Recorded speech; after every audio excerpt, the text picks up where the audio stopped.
Sir, step back from the vehicle. Why? Because I'm telling you to. That's not a reason. It's power. Whose car is this? Mine. Doesn't look like it. That sentence says more about you than me. What do you do to afford this? I'm a judge. A judge? Yes, and I'm still standing here like a suspect. You're being difficult. No, I'm being calm. And you're treating calm like a crime. Imagine standing at a gas pump, just minding your own business after a long day, maybe even after giving a speech about justice, equality, and hope. And suddenly, every assumption anyone has ever made about you is thrown in your face. That's exactly what happened to Ethan Marshall, a respected 48-year-old judge, one Friday night in downtown Atlanta. In the span of 31 minutes, he was treated not as a human being, but as a threat, simply because of the color of his skin.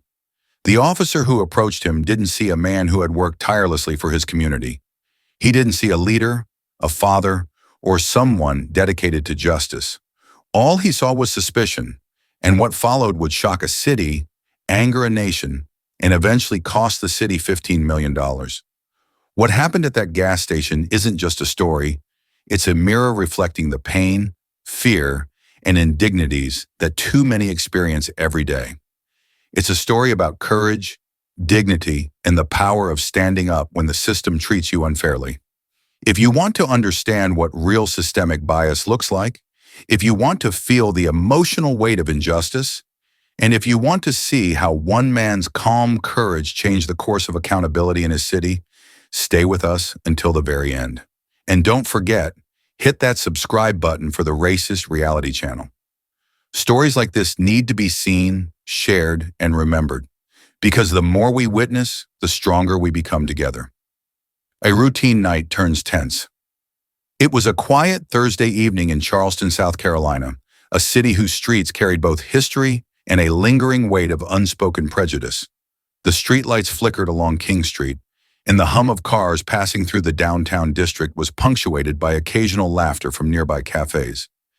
In one of these quieter corners, a familiar scene of everyday life was about to unfold, but it would not remain ordinary for long. Ethan Marshall, a 45-year-old African-American man, was behind the wheel of his silver Porsche Panamera.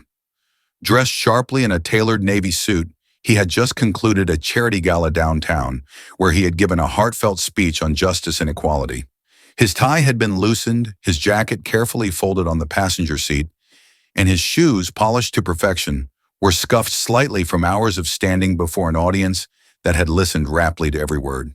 He was tired, deeply tired, not from the gala itself, but from carrying the weight of knowing the world often saw him not for the man he had become, but for the skin he was born into.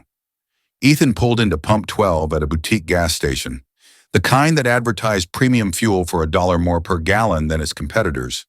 He had chosen this station because it was convenient, on his way home, and clean. Nothing about this stop suggested it would turn into an ordeal that would ripple across the city, or that it would cost millions, damage reputations, and reopen the wounds of systemic bias that Ethan had spent decades watching unfold in courtrooms. The timestamp on the security camera inside the station read 9:42 p.m. when a patrol car slowly rolled into the lot. Officer Daniel Harper, a 38-year-old white man who had been on the force for 12 years, was behind the wheel. His hand rested on his belt in a subconscious display of authority, his posture rigid, his gaze fixed on the man at the pump. Daniel's mind had already constructed the narrative before he had even spoken to Ethan. A black man, in an expensive car, pumping gas alone, he saw an anomaly, a story waiting to be written in his mind, and not one of innocent legality. The camera captured the moment Harper's patrol car glided past 3 other customers, 2 white men laughing over their drinks, and a white woman scrolling on her phone, and headed directly toward Ethan. The scrutiny was palpable even from behind the windshield. Harper typed Ethan's license plate into the patrol car system. The results came back clean. No warrants, no flags, nothing unusual. But the officer didn't step away. He didn't leave. The first words, soft but probing, carried the subtle sting of suspicion. "Whose vehicle is this?" Ethan looked up, the nozzle still in his hand, gas slowly pumping into the tank.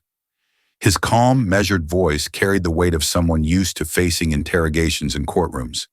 someone who had spent decades navigating the line between authority and justice. "It's mine, officer." Daniel's eyes narrowed slightly, his lips twitching into a skeptical expression. "Yours? And what do you do for a living to afford something like this?" Ethan took a slow breath, steadying himself. There it was again, the disbelief, the assumption that a man of color in a luxury car must be an imposter, a fraud, or worse. "I'm a superior court judge," he said. There was a pause, a slight lifting of Harper's eyebrows, but no respect in his tone. Instead, there was doubt, laced thickly with disbelief. "A judge? What kind of judge?" Ethan's patience was measured, precise. "The kind who sits on the bench at Charleston County Superior Court. My name is Ethan Marshall, if you'd like to verify." He returned to watching the pump, but Daniel's eyes remained fixed on him. He didn't move. He didn't offer a polite greeting, a courteous check-in, or the soft smile one might expect from a public servant performing routine duties.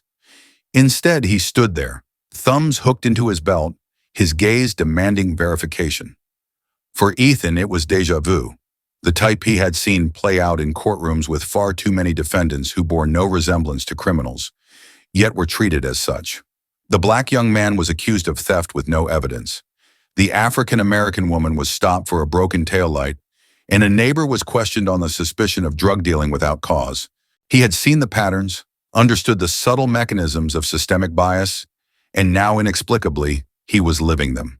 The gas pump clicked past 87, 88, 89 gallons. Ethan's tank neared fullness. All he wanted was to finish and leave quietly, yet the officer remained unmoved, a sentinel of misplaced authority. When Harper finally asked for identification, Ethan responded politely but firmly, questioning the rationale. He wasn't driving. He was on private property. Yet he reached slowly for his wallet, careful not to make a sudden movement that might be misconstrued. The tension was subtle yet profound, a silent echo of centuries of distrust, suspicion, and prejudice. The pump hissed as Ethan squeezed the nozzle, filling a tank that should have been the most mundane of tools for a man driving home after a long evening. Harper's hand edged closer to his weapon, as if the world's assumptions could become reality in a single misstep. In that moment, the air seemed to thicken. Time slowed. The camera recorded everything, every glance, every tone, every unspoken assumption. Ethan pulled out his driver's license, his fingers steady, his eyes unwavering. The badge verified his words. Harper examined it, glanced at the car, and back at the man. Yet the disbelief lingered like a shadow across the asphalt. This confrontation wasn't about legality. It was about perception, assumptions, and the unspoken belief that a black man's success must be questioned, verified, and doubted. Ethan felt it in the air, in the officer's posture, in the almost imperceptible tension coiling in the silence between words. He had lived it before, not as a wealthy judge, but as a black man in America, constantly navigating spaces where his very existence invited scrutiny. And there it was, the first crack in what should have been a peaceful evening, the first moment that revealed a larger truth. One man, one officer, a single gas pump, and the invisible chains of bias that had yet again made themselves known. This was the opening act of a story that would last 31 minutes, unfold in excruciating detail, and eventually cost millions, not just in money but in the collective conscience of a city forced to confront itself. Yet amidst the tension, there was also a lesson brewing, subtle but unyielding. Dignity matters. Presence matters. The right to exist in public, free from suspicion for the color of one's skin, is worth defending. And Ethan, standing at that pump, calm and resolute, embodied that truth with every measured breath. He was about to teach the world something they couldn't ignore. The unseen weight of suspicion. Ethan Marshall had seen this scenario countless times, not in person, but through decades of courtroom experience. He had presided over trials where the accused were already guilty in the eyes of those who judged them before evidence had even been presented. He knew the look, the tone, the posture that spoke volumes without uttering a single word. And now he was living it. Officer Daniel Harper remained 6 feet away, standing rigid with his thumbs hooked firmly into his belt. His presence was not violent, not overtly threatening, yet the very air between them was charged, tense, loaded with implications. Harper's gaze flicked intermittently between the Porsche and Ethan, as though the expensive car could somehow invalidate the life and achievements of the man standing beside it. "I need to see some identification," Harper said, his voice carefully measured, a subtle authority masking underlying doubt. Ethan's hand moved slowly toward his wallet, a conscious effort to avoid sudden gestures that could escalate the situation. He retrieved his driver's license with a calm, deliberate precision, extending it to the officer without a word, each movement signaling both compliance and quiet defiance.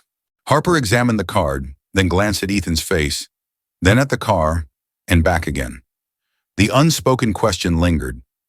Could this man really be who he said he was?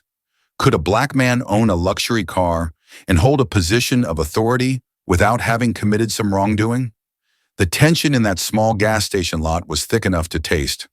Customers walked by, unaware or unwilling to intervene, while Ethan's mind flickered between patience and disbelief. He had spent 20 years watching officers in courtrooms reduce complex lives to single, biased assumptions. Now he was on the receiving end, and the irony was painful. Here he was, a man who upheld the law, being treated as if he were a suspect in a crime he hadn't committed. Harper's next question was delivered with a subtle edge. "Where are you coming from?" Ethan answered without hesitation. "I came from a charity dinner downtown. I gave a speech about justice and equality." The officer's response was a chuckle, quiet but unmistakable, a dismissive sound that spoke of disbelief rather than amusement. It was a laugh that said, in essence, "I don't believe you. Your achievements do not align with the assumptions I've already made." Ethan replaced the gas nozzle carefully and screwed the cap back on. His movements were precise, each gesture deliberate, a visual counterpoint to the unfounded skepticism he faced. Harper persisted, asking for further documentation, registration, proof of insurance, and additional identification. Every request, technically legal, carried with it an undercurrent of suspicion that was unnecessary, unjust, and painfully familiar. The body camera footage would later capture every second of this exchange, revealing not only Harper's actions, but also the quiet dignity of Ethan's responses. It was a delicate dance between authority and bias, one that the world rarely witnessed with such clarity. The camera didn't just show a man pumping gas, it documented an institutionally ingrained assumption about who deserves respect, who is inherently suspect, and who must continually prove their legitimacy. 7 minutes passed with Harper inside his patrol car, running checks, while Ethan stood beside his Porsche, silently enduring the scrutiny. He could feel the weight of those minutes, the way each tick of the clock amplified the subtle humiliation, the way each second reinforced the implicit message that success and skin color were incongruous in the eyes of the law. Ethan's thoughts turned briefly to his family, especially his teenage son, who would one day have to navigate a world where suspicion could follow him anywhere, regardless of achievement or intent. How many young men and women of color had faced these same moments without the buffer of a courtroom, a reputation, or a luxury car to signal legitimacy? The injustice pressed down on him with a quiet ferocity, and yet he remained composed, each measured breath a testament to self-control and resilience. When Harper finally returned, his manner had not softened. "You're free to go," he said, but the tone suggested a reluctant concession, as if releasing Ethan was a favor rather than the fulfillment of a legal obligation. Ethan, maintaining his calm authority, asked for Harper's name and badge number, a simple, lawful request. This was not defiance. It was a reminder that accountability applied to all, including those sworn to enforce the law. Harper bristled. "Why do you need that?" he asked. "Because it is my right," Ethan responded, his voice steady, resonant, firm. There was no anger, no overt challenge, just the quiet assertion of a truth many often overlook. Authority carries responsibility, and rights are not suspended by bias. The officer's posture shifted slightly, a visible sign of discomfort, a flicker of realization that perhaps the man standing before him was not to be coerced or intimidated. Yet the confrontation was far from over. Harper's next words introduced an absurd escalation, a threat of citation for loitering. Ethan's mind registered the surreal nature of the accusation. A man having just purchased nearly $100 in fuel was accused of loitering on property he legally occupied. It was an insult cloaked in authority, a reminder that power, when unchecked by empathy, could twist even the mundane into a tool of oppression. Ethan stood his ground, calm but unyielding, asking once again for the officer's identification. Harper's refusal to answer fully, combined with his insistence that Ethan move away from the vehicle, created a tense circular conversation. Minutes stretched, punctuated by Harper's barely veiled threats and Ethan's quiet insistence on his rights. Customers came and went, some noticing, some indifferent. One person even pulled out a phone, capturing the scene, a small act of validation in an otherwise isolating moment. Finally, Harper called for backup. The arrival of 2 additional officers, both white, hands near their belts, introduced a new dynamic. Ethan, ever aware of optics and perception, calmly held up his phone. He began documenting the encounter, stating his name, position, date, time, and the unfolding events. His deliberate actions reframed the narrative, asserting transparency and control in the face of unwarranted suspicion. The backup officers, observing the scene unfold with Ethan narrating, seemed momentarily unsettled. They asked Harper for clarification, and the exchange revealed the absurdity of the situation. Plates had been run, documentation verified, compliance achieved. Yet the questioning, the scrutiny had persisted, not because of law or procedure, but because of bias embedded in assumption.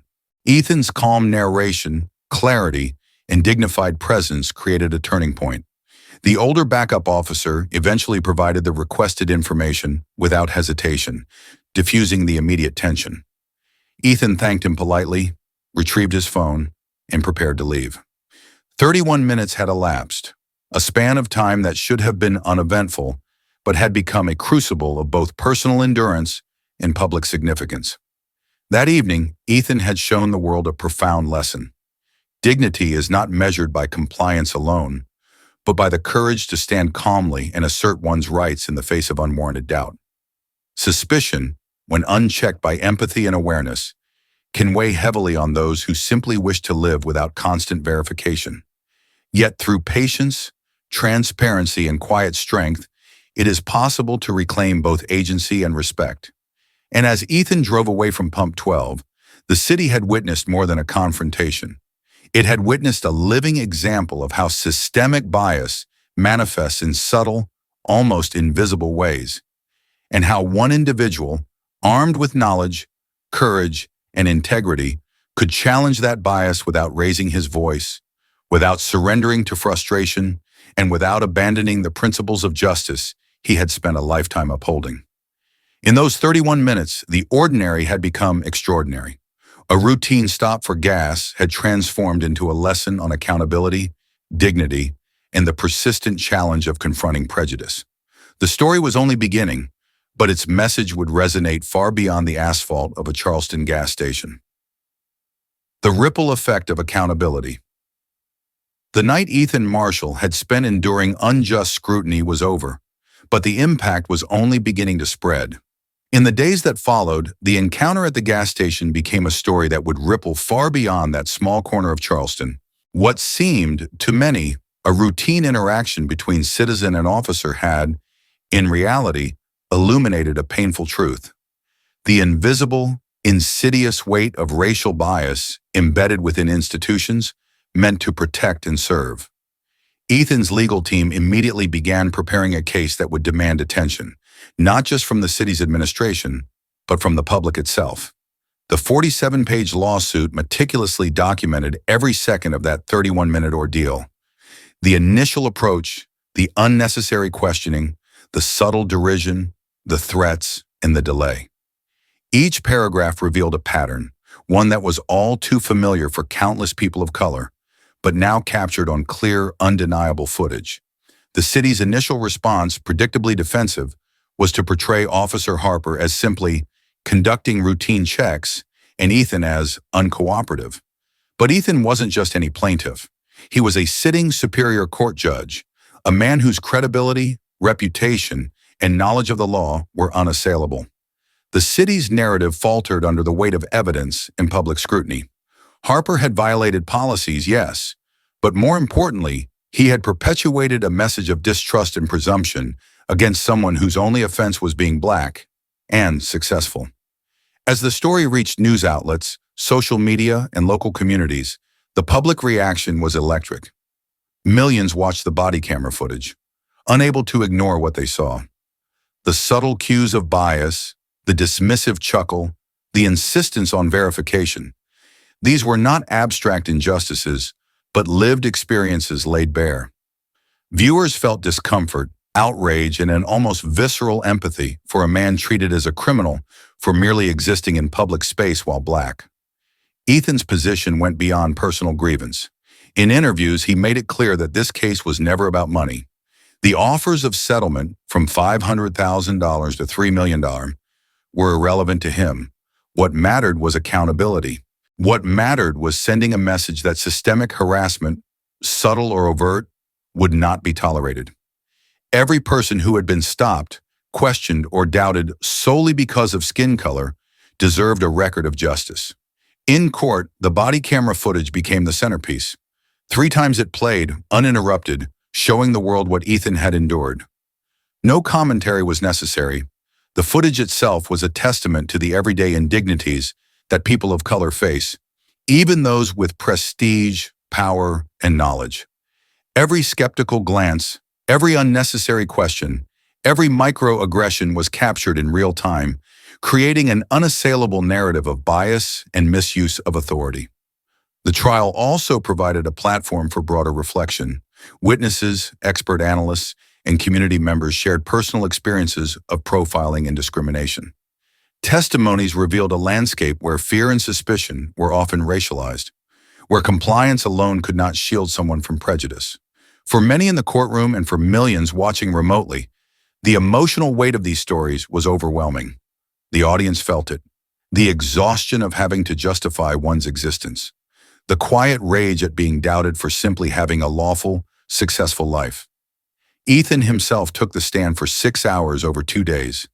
He recounted the meticulous details of the night, his thoughts and emotions, and his reflections on being a black man in America, fully capable of achieving, yet constantly seen as a suspect. He spoke of his son, 17, who would one day face similar moments, and the conversations he had already had about how to navigate a world where skin color could dictate assumptions. These reflections were not just personal, they were a mirror for society, forcing everyone to confront the subtle, often invisible dimensions of systemic racism. What emerged was a profound lesson in dignity and resilience. Ethan's composure, clarity, and insistence on fairness demonstrated that confrontation with injustice did not require anger or aggression. It required knowledge, courage, and the unwavering assertion of one's rights. His calm yet firm demeanor contrasted sharply with Harper's discomfort, highlighting the absurdity and cruelty of a system that too often expects those it harasses to yield silently. The jury, after 4 hours of deliberation, returned a verdict that would resonate nationwide. $15 million in damages, $5 million for compensatory losses, and $10 million in punitive damages. The ruling was not merely financial, it was symbolic. It was a declaration that dignity, respect, and the right to exist in public without suspicion have tangible value. It was a warning that systemic bias carries consequences, and that silence in the face of injustice is neither acceptable nor sustainable. The courtroom's reaction was immediate and intense. Reporters, legal observers, and attendees felt a collective exhale, a mixture of relief, pride, and validation. Ethan remained composed, acknowledging the verdict with a quiet nod, understanding that the real triumph lay not in celebration, but in recognition. The acknowledgement of wrongs, the reinforcement of rights, and the demonstration of accountability were what truly mattered. Following the trial, Ethan directed a portion of the settlement toward initiatives that would create lasting change. $5 million went to organizations providing legal defense to those unable to afford representation, $3 million to train lawyers in civil rights cases, and the remainder remained under his stewardship. His decision underscored a vital lesson. Justice is not only about recompense, it is about investing in systems and structures that prevent the recurrence of harm, that empower the marginalized, and that reinforce the fundamental principles of equality. The case also prompted institutional reflection. The Charleston Police Department introduced new policies for engagement on private property, mandatory implicit bias training, and universal use of body cameras. These measures, while unable to erase the lived experience of harassment, represented concrete steps toward systemic reform, a slow but meaningful shift in culture and accountability.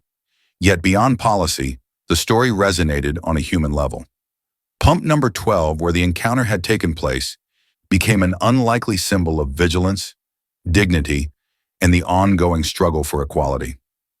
People who drove past it knew its history. They saw the ordinary turned extraordinary, a reminder that the smallest places can become arenas for justice, and that one person's resolve can challenge entrenched patterns of bias. The lesson extended beyond law and policy. It touched hearts. It reminded Americans that fairness, empathy, and recognition of humanity must guide interactions, especially in positions of authority. The emotional resonance of Ethan's experience, the mixture of indignity, patience, and moral clarity, created a ripple effect of awareness, prompting conversations in households, workplaces, and communities about how subtle discrimination can infiltrate daily life. Ethan's story was a testament to the transformative power of accountability. It showed that courage, when combined with knowledge and persistence, could yield profound consequences, both for the individual and for society. In standing up calmly and resolutely, he reminded the world that every human being deserves respect and dignity, regardless of skin color, status, or circumstance.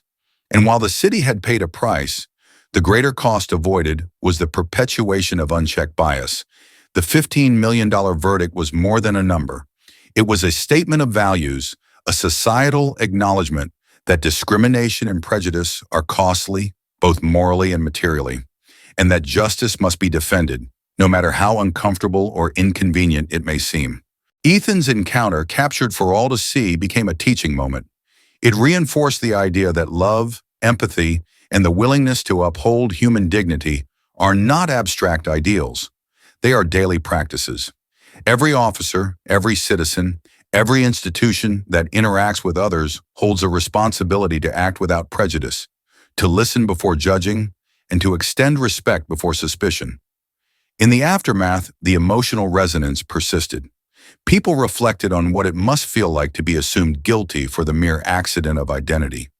They recognized the quiet courage it takes to navigate systemic barriers, to maintain dignity under scrutiny, and to advocate not only for oneself, but for those who cannot fight.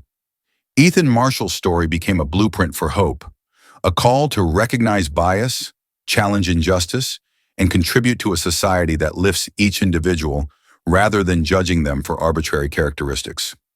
Public reckoning and the weight of awareness. The story of Ethan Marshall at pump number 12 did not remain confined to the courtroom or the local news.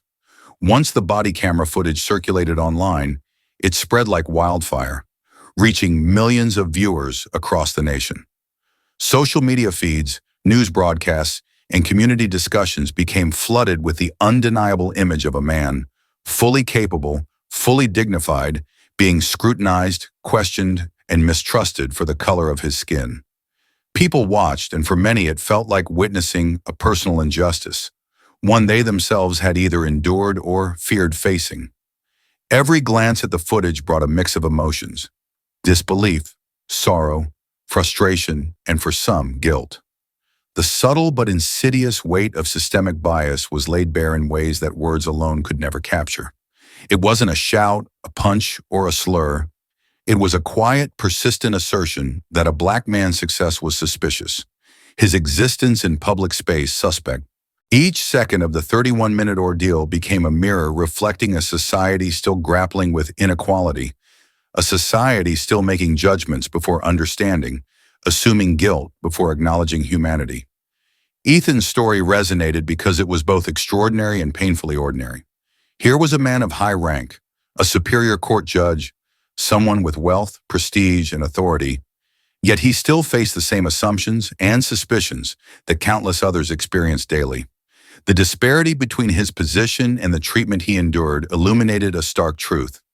Systemic bias does not discriminate based on achievement.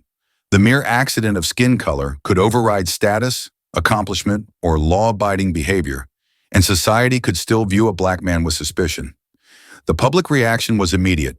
News outlets analyzed the footage frame by frame, highlighting the officer's posture, the dismissive chuckle, and the repeated insistence on verification that had no rational basis. Legal experts broke down the implications for civil rights, examining how procedural compliance did not shield Ethan from indignity. Social media users shared their own encounters, each story reinforcing the pervasive nature of bias and the emotional toll it exacted. In thousands of homes, families watched in disgust. The fear, frustration, and heartbreak that Ethan had endured resonated deeply, creating a wave of empathy and, simultaneously, outrage. The narrative also prompted introspection. People asked themselves uncomfortable questions. How often do we assume? How quickly do we judge? How often do we fail to see the humanity of others because of superficial markers like skin color, clothing, or perceived status? The footage served as both a mirror and a magnifying glass, reflecting society's prejudices while enlarging their impact for all to see. For some, the viewing experience was transformative, a wake-up call to the hidden, subtle ways discrimination infiltrates daily life. Beyond individual reflection, the story sparked broader conversations about accountability and justice. Citizens, community organizations, and advocacy groups rallied around the central question: how could such behavior be allowed to persist, and what measures were necessary to prevent it in the future? Discussions ranged from policy reform within police departments to educational initiatives aimed at dismantling implicit bias. The story of Ethan Marshall became a catalyst for systemic change, demonstrating that even a single incident, when exposed to public scrutiny, could provoke institutional reflection and societal dialogue. At the heart of the conversation was a deeply human lesson. Dignity is not optional, and respect is not conditional. Ethan's insistence on being treated with the same decency afforded to any other citizen, regardless of race, status, or wealth, was a clarion call. It reminded people that every interaction, no matter how ordinary, carries moral weight. A routine moment, such as filling a tank of gas, could become a battlefield for justice, a test of conscience for those in positions of power, and a mirror for society's values. The emotional resonance of the story extended far beyond outrage. Many viewers experienced a surge of empathy and love, recognizing the vulnerability of being judged unfairly, the exhaustion of defending oneself against assumptions, and the courage required to stand firm without anger. Ethan's calm, measured response, his refusal to escalate, his insistence on legality and fairness, his clarity of voice, provided a model of moral integrity. It taught a fundamental lesson that confronting injustice does not require hostility. It requires dignity, patience, and courage. Community leaders seized on this lesson, framing it as an opportunity to educate and inspire. Workshops, seminars, and public discussions emerged, using the footage as a teaching tool. Students, law enforcement officers, and ordinary citizens alike were encouraged to examine their biases, to confront assumptions, and to engage with others in a spirit of empathy and understanding. In classrooms, lecture halls, and town meetings, the 31-minute ordeal became a starting point for conversations about fairness, equality, and the human capacity for both prejudice and change. Importantly, the story also offered a vision of hope. Despite the pain and indignity Ethan experienced, his response demonstrated the potential for individual agency to create ripple effects that extend far beyond a single incident. By standing firm, documenting the encounter, and seeking accountability, he inspired not just legal reform, but cultural reflection. He reminded everyone watching that progress begins with awareness, and awareness begins with acknowledgement, recognizing that injustice exists, admitting it, and committing to correct it. The public reckoning also revealed the interconnectedness of the community. Strangers reached out to Ethan, expressing solidarity, sharing their own experiences, and committing to advocate for change. Advocacy organizations saw an opportunity to amplify their efforts, knowing that the story's emotional resonance could mobilize attention, resources, and action. In this way, a single encounter at a gas station transcended its immediate circumstances, becoming a teaching moment for an entire society. At the core of this reflection lay a simple universal truth. Love, empathy, and respect are active practices, not abstract ideals. The outrage and empathy generated by Ethan's story were important, but they were meaningful only when translated into action, when individuals and institutions committed to seeing others fully, judging less, listening more, and intervening to correct inequity.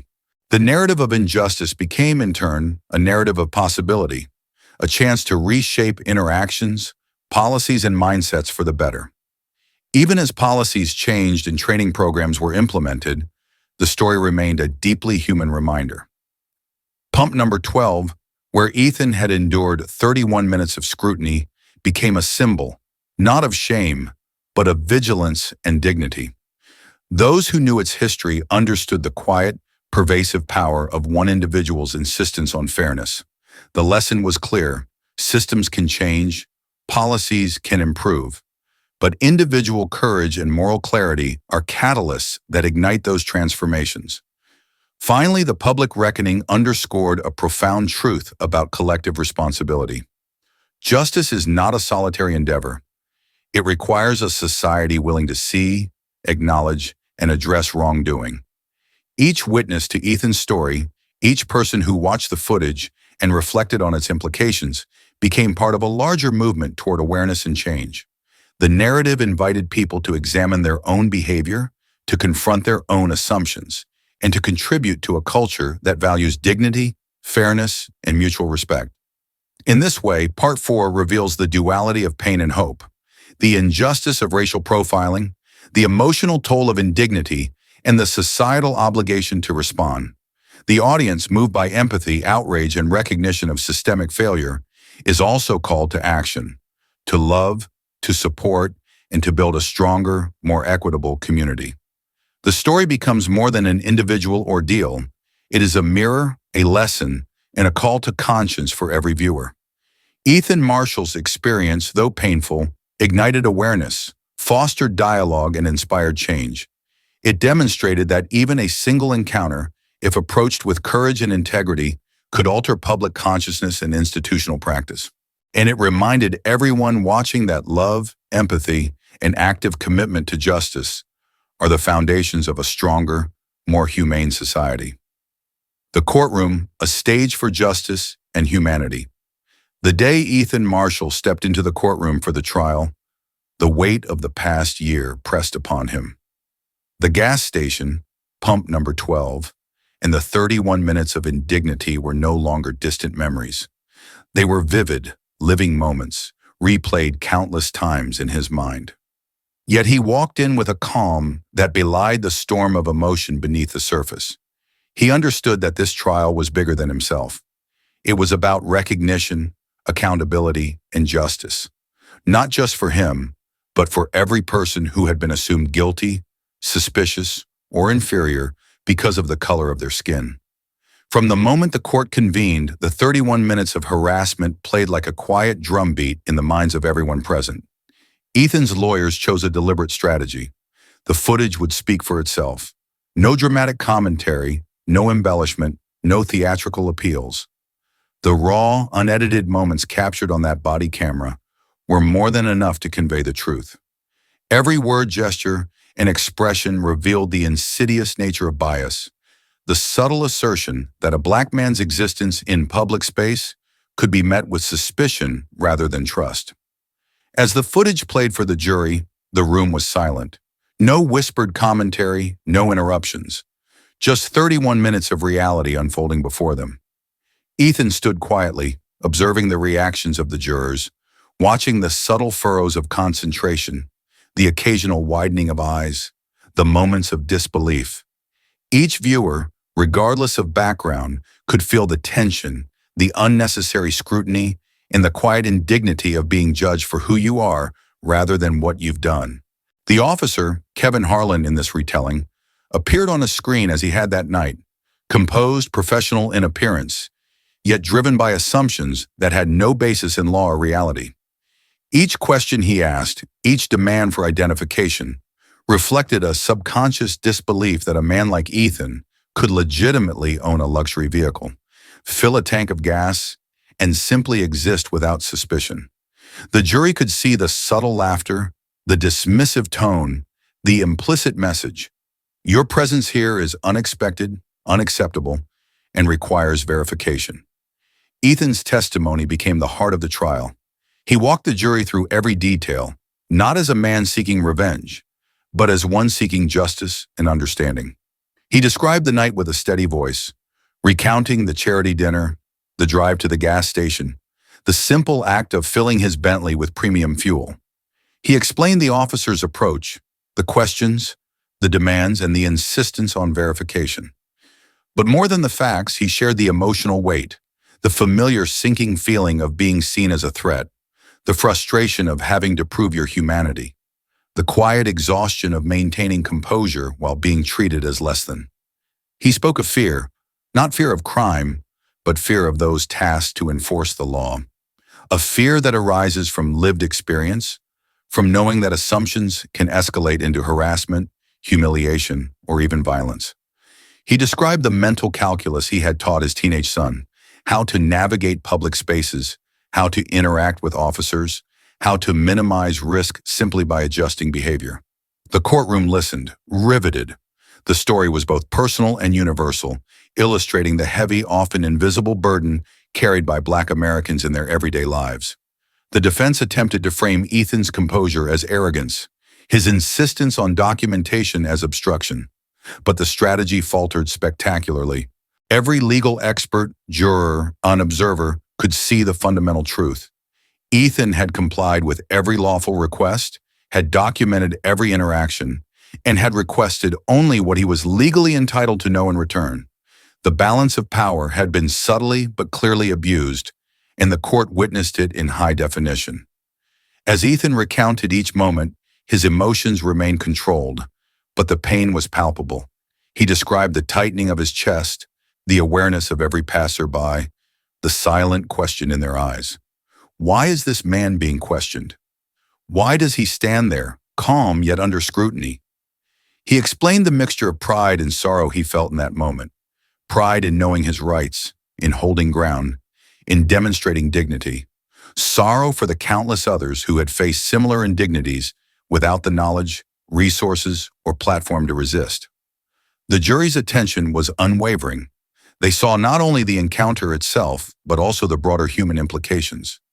The quiet erosion of dignity that occurs when bias dictates interaction, the subtle but pervasive ways assumptions undermine trust, and the emotional toll of constantly needing to prove oneself. Each juror could feel the injustice at a visceral level, recognizing the courage it takes to remain calm, articulate, and resolute under scrutiny. Ethan's testimony also explored the moral dimensions of justice. He emphasized that this case was not about financial compensation. It was about accountability, principle, and societal recognition of the harm caused by racial bias. He framed the $15 million lawsuit not as a personal gain, but as a statement that dignity, respect, and fairness have tangible value in a society that claims to uphold these ideals. The message was clear. Justice is not abstract. It has consequences, both moral and material, and those consequences matter for shaping societal norms. The courtroom witnessed moments of quiet reflection as Ethan shared his motivations. He spoke of the civil rights lawyers who had paved the way for accountability, the community leaders who fought for equality, and the everyday citizens who silently endured injustice. He reminded the jury that the act of standing up was not just about winning a case. It was about affirming a society's commitment to fairness, equality, and human dignity. His story became a bridge between personal experience and collective responsibility, demonstrating how one individual's courage can catalyze awareness and action on a broader scale. The emotional gravity of the testimony was heightened by the presence of backup officers and witnesses. Their accounts, sometimes hesitant, sometimes uncertain, further confirmed the unnecessary escalation of the incident. Each detail, corroborated by the body camera footage, painted a consistent picture. The harassment was not a product of procedure, but of presumption, not of legality, but of bias. The courtroom became a space where the subtle yet profound effects of systemic racism were rendered visible, undeniable, and human. The lessons embedded in Part 5 extend far beyond the courtroom. They underscore the importance of moral courage, the necessity of accountability, and the transformative power of witnessing truth. The audience is invited to recognize the weight of empathy and the urgency of action, to love, to help, and to support one another in confronting bias and injustice. Through Ethan's calm, deliberate, and principled testimony, viewers feel the surge of emotion that comes with witnessing integrity in the face of indignity, understanding the cost of standing firm, and appreciating the profound human value of dignity and fairness. Finally, Part 5 reminds us that change is possible, but it requires awareness, courage, and persistence. The courtroom becomes not only a venue for legal judgment, but a stage for moral clarity, where the audience, jurors, and society at large confront uncomfortable truths and envision a future rooted in justice. The 31 minutes at the gas station become emblematic of larger struggles, transforming a personal ordeal into a societal lesson, teaching that standing for justice is both necessary and transformative. Through Ethan Marshall's testimony, viewers experience the emotional depth of bias, the resilience of the human spirit, and the ethical imperative to act with love, fairness, and empathy. The courtroom is no longer just a place for legal proceedings. It is a mirror reflecting society's values, a canvas for moral education, and a testament to the enduring human capacity to demand, insist, and achieve justice. The verdict: justice, healing, and hope. The courtroom had grown quiet after days of testimony. Every witness had spoken, every piece of evidence had been presented, and yet the weight of the story lingered in the air like a heavy, unspoken truth. Ethan Marshall had shared his experience with unflinching honesty, exposing the subtle violence of assumptions, the quiet erosion of dignity, and the pervasive sting of bias. The jury had watched, absorbed, and felt. Now it was time for them to deliberate. Jury deliberation is often depicted as procedural, almost mechanical, but here it was deeply human.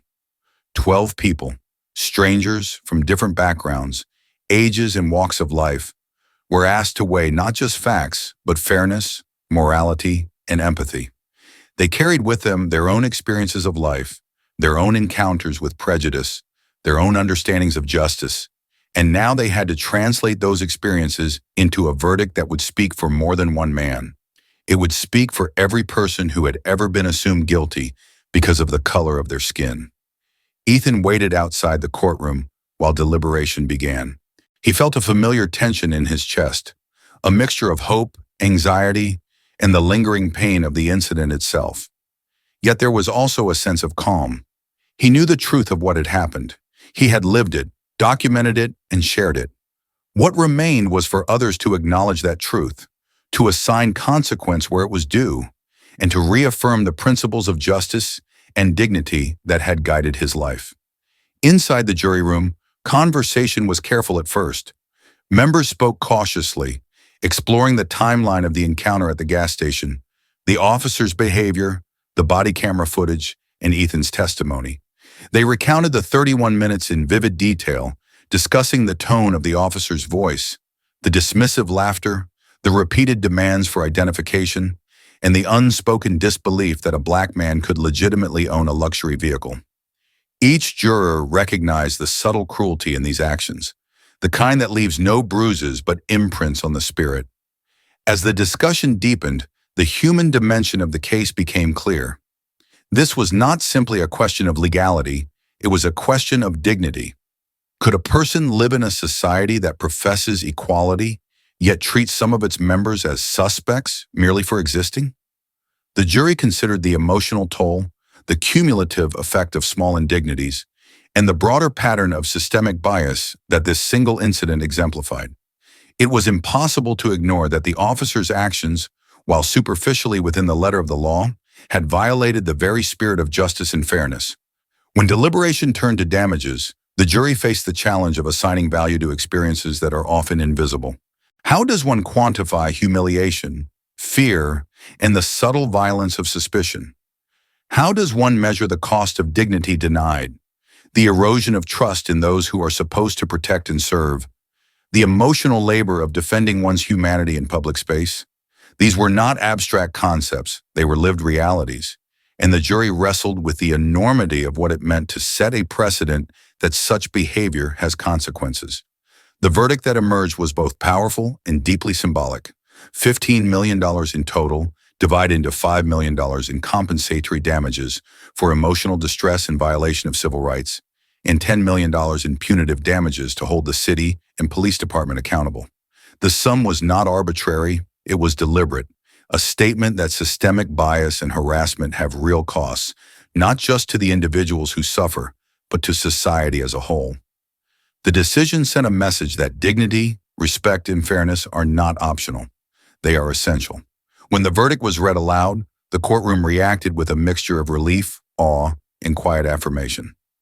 Ethan sat calmly, his hands folded, his face serene. There was no triumphant gesture, no exuberant celebration. Instead, there was a quiet acknowledgement that justice had been served, not as an act of revenge, but as a reaffirmation of human worth. Around him, observers felt the gravity of the moment, a society capable of correcting its missteps, capable of acknowledging harm, capable of ensuring that accountability is more than a theoretical ideal. The aftermath of the verdict rippled beyond the courtroom. Officer Kevin Harlan, who had conducted the stop, was terminated. His appeal through the police union was denied. He filed his own lawsuit, claiming the scapegoating, but it too was dismissed. The city, initially resistant, had no choice but to pay the settlement, marking one of the largest civil rights settlements in the state's history. The legal system had spoken, but the human message was even more profound. Harassment and discrimination carry consequences, and courage combined with principle can affect real change. Ethan's response to the settlement reflected his character and values. He donated $5 million to organizations providing legal defense for those who cannot afford representation and another $3 million to train civil rights lawyers. He explained that the funds were derived from taxpayer money and should, in part, return to the public good. His actions demonstrated that justice is not only about individual vindication, it is about empowering communities, fostering fairness, and enabling others to fight for their rights. Through this generosity, Ethan transformed a personal ordeal into a collective resource for societal betterment. This part of the story also highlights the subtle yet enduring humanistic lessons. The courtroom and the settlement remind viewers that standing up for what is right is never wasted effort. The experience underscores the importance of empathy, moral courage, and societal responsibility. It demonstrates that injustice may be pervasive, but it is neither invincible nor unavoidable. By acting with knowledge, principle, and clarity, individuals can influence systems, inspire change, and help build a society that values human dignity over prejudice and suspicion. Even as policies changed, the mandatory use of body cameras, implicit bias training, and clearer guidelines for officers on private property, the broader lesson remained. While structural reforms are crucial, personal courage and principled action remain catalysts for meaningful societal transformation. Ethan's 31 minutes at the gas station, which could have been a quiet, personal humiliation, became a moment that amplified awareness, catalyzed reform, and inspired countless others to consider the moral weight of their actions in everyday life.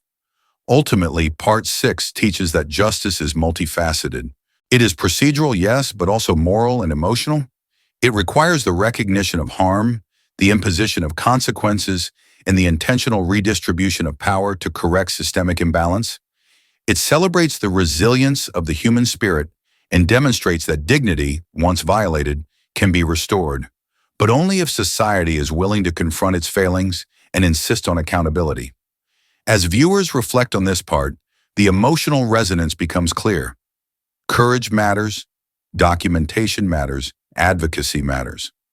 The human experience is enriched when society acknowledges wrongdoing, values accountability, and recognizes that no one should face indignity for simply existing. Through Ethan Marshall's example, The audience feels the weight of injustice, the relief of vindication, and the inspiration to act with empathy, fairness, and courage in their own lives. The ripple effect, change, reflection, and responsibility.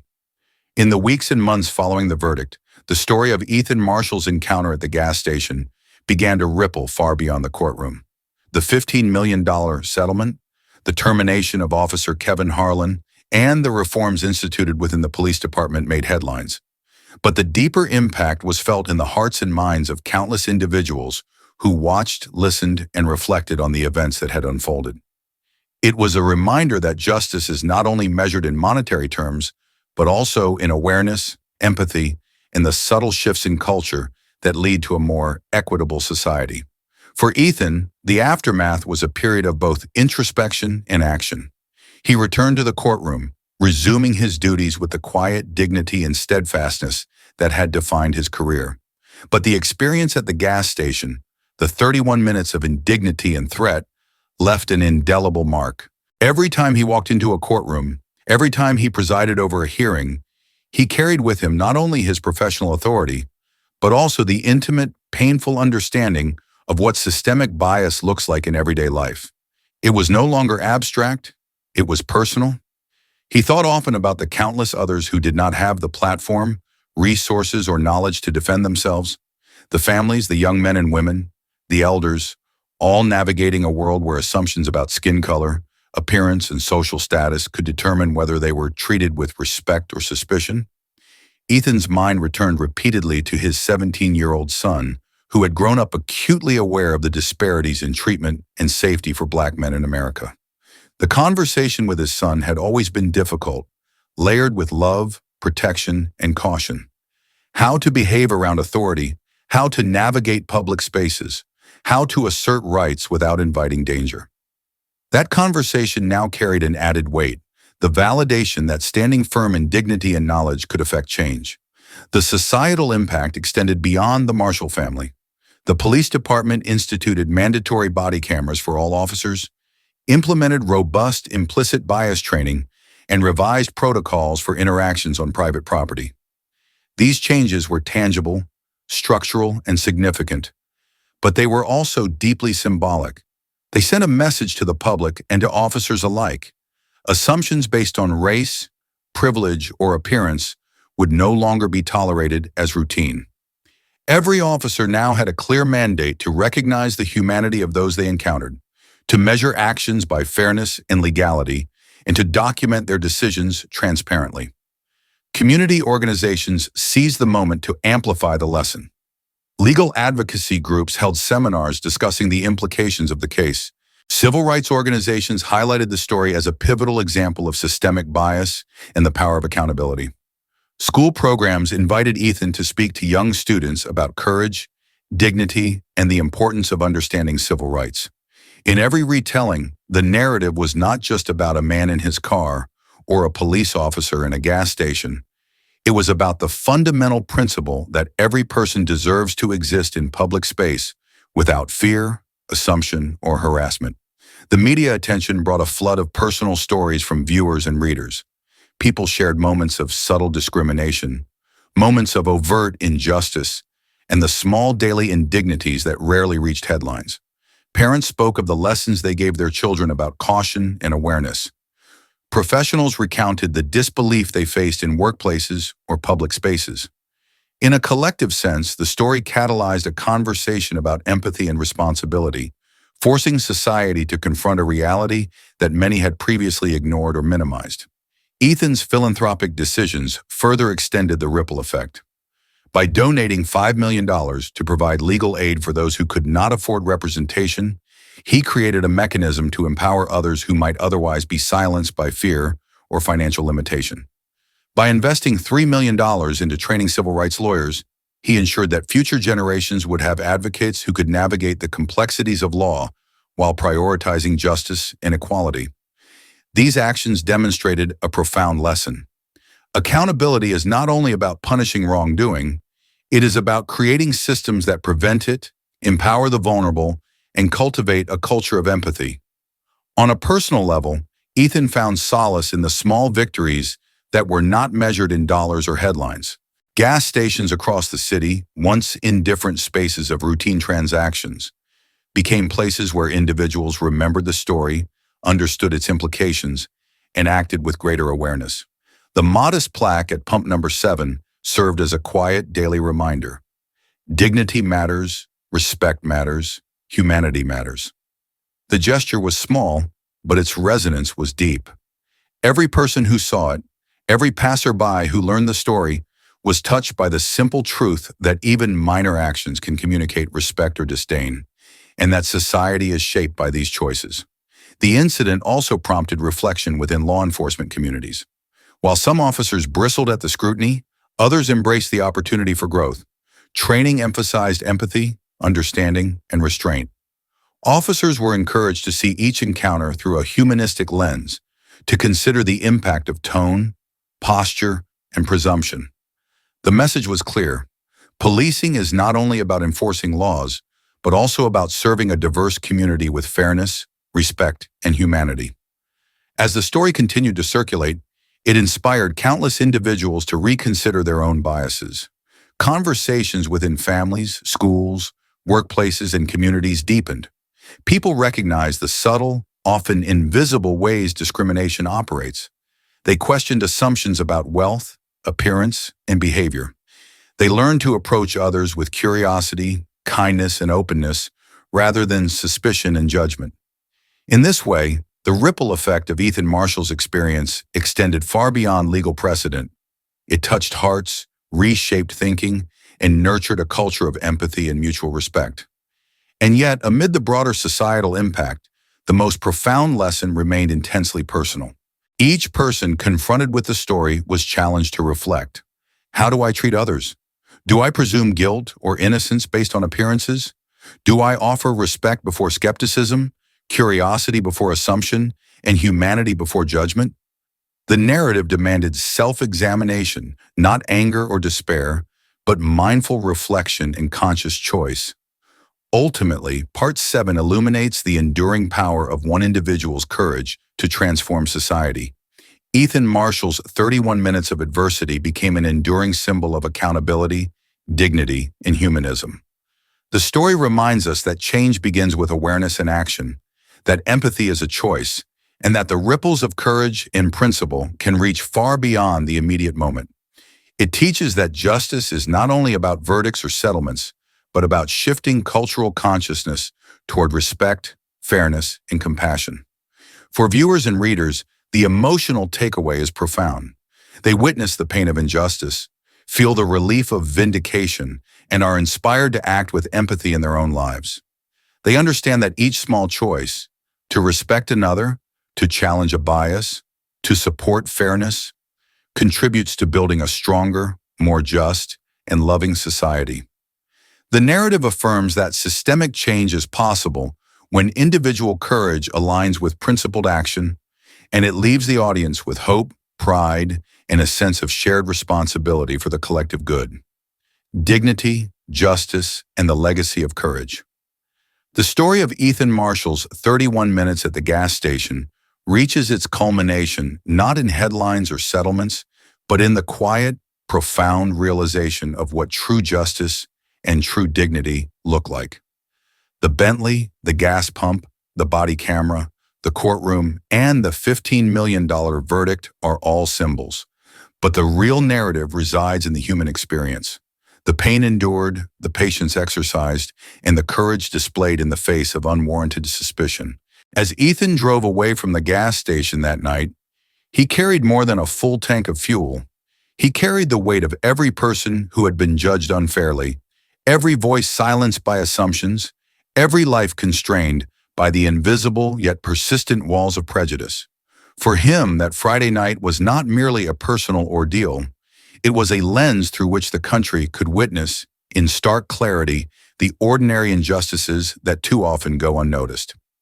Every second of those 31 minutes is a microcosm of systemic inequities that millions experience daily, subtle, insidious, and profoundly dehumanizing. In the days that followed, Ethan reflected on the profound human lesson hidden within those moments of confrontation. Justice is not about asserting dominance, nor is it about monetary compensation.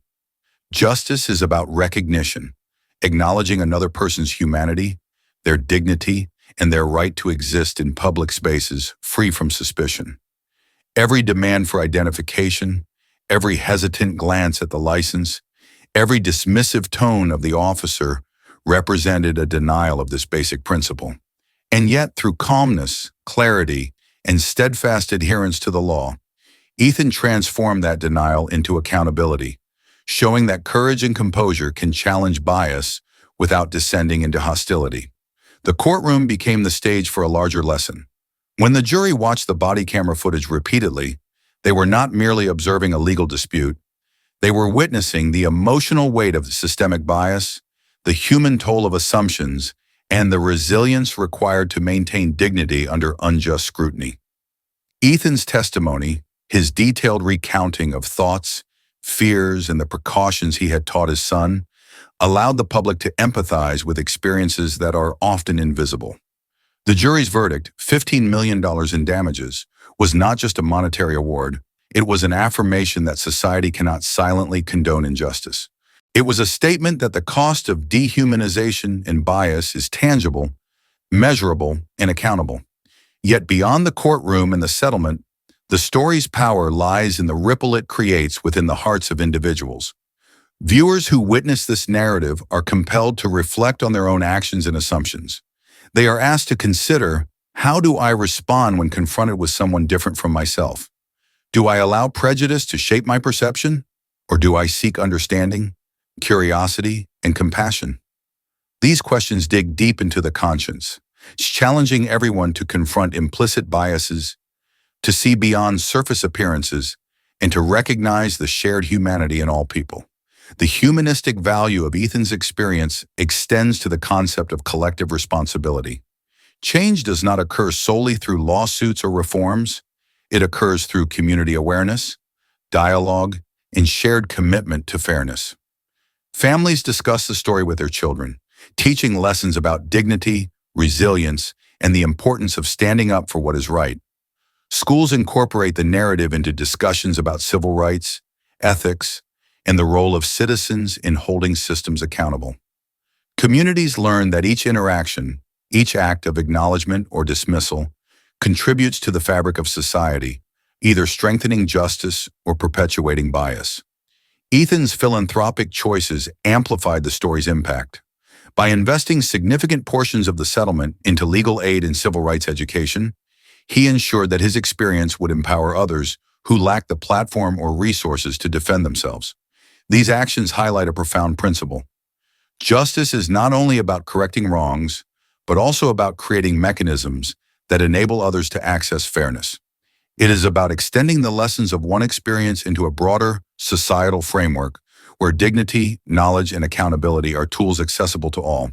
Emotionally, the story resonates because it captures the subtle cruelty of systemic bias, the quiet assumptions, the hesitant glances, the disbelief at success achieved by a Black man. These are not overt acts of hatred, yet they inflict profound pain, erode trust, and constrain freedom. The narrative forces viewers to inhabit that pain, to feel the tension, the indignity, and the resilience required to navigate it. By doing so, it nurtures empathy, fosters understanding, and ignites a desire to act with fairness and humanity in everyday interactions. The legacy of that Friday night at the gas station is a call to action. It urges viewers to recognize that prejudice is not always blatant, that injustice is not always visible, and that ordinary spaces can become sites of profound moral significance. Every person who learns Ethan's story is invited to participate in shaping a more just, loving, and inclusive society. The lesson is both simple and profound. Treat others with respect, affirm their dignity, and challenge assumptions before they harden into harm. Moreover, the narrative leaves a lasting impression of hope. Change, while slow, is possible. The police department's reforms, the widespread public awareness, and the growing discourse around implicit bias demonstrate that accountability can transform institutions and courage can inspire culture. Every act of fairness, every gesture of understanding, and every refusal to allow bias to dictate behavior contributes to a stronger, more compassionate America. Ethan's story exemplifies the idea that standing up for what is right can produce tangible outcomes and intangible benefits: awareness, empathy, and a renewed commitment to justice.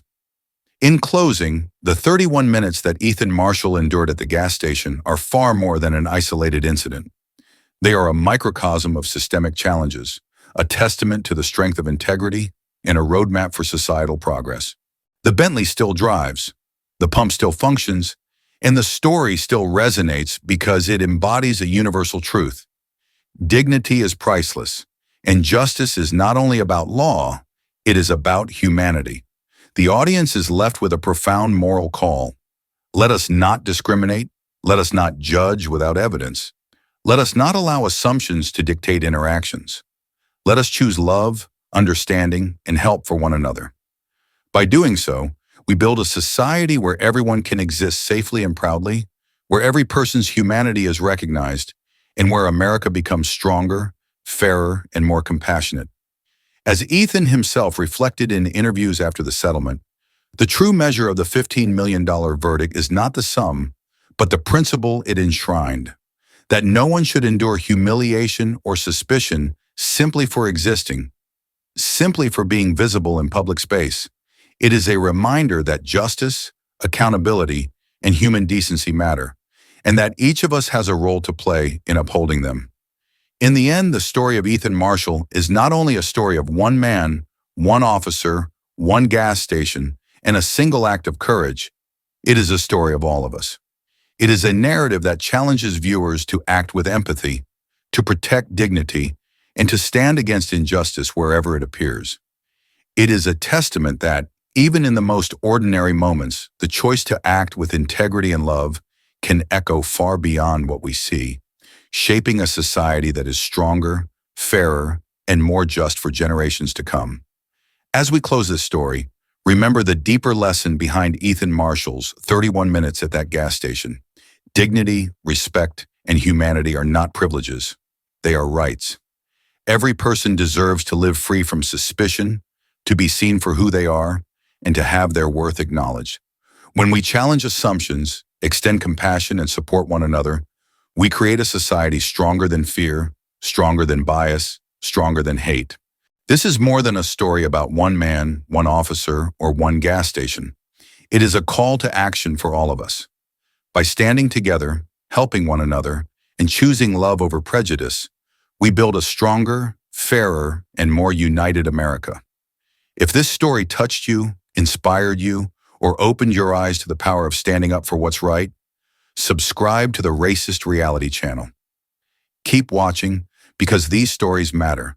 They inform, they challenge, and they remind us that change begins with awareness and action. Visit the channel for more stories that uncover the truth, celebrate courage, and inspire a nation to live up to its highest ideals. Let's honor dignity. Let's choose love. Let's build a stronger America together.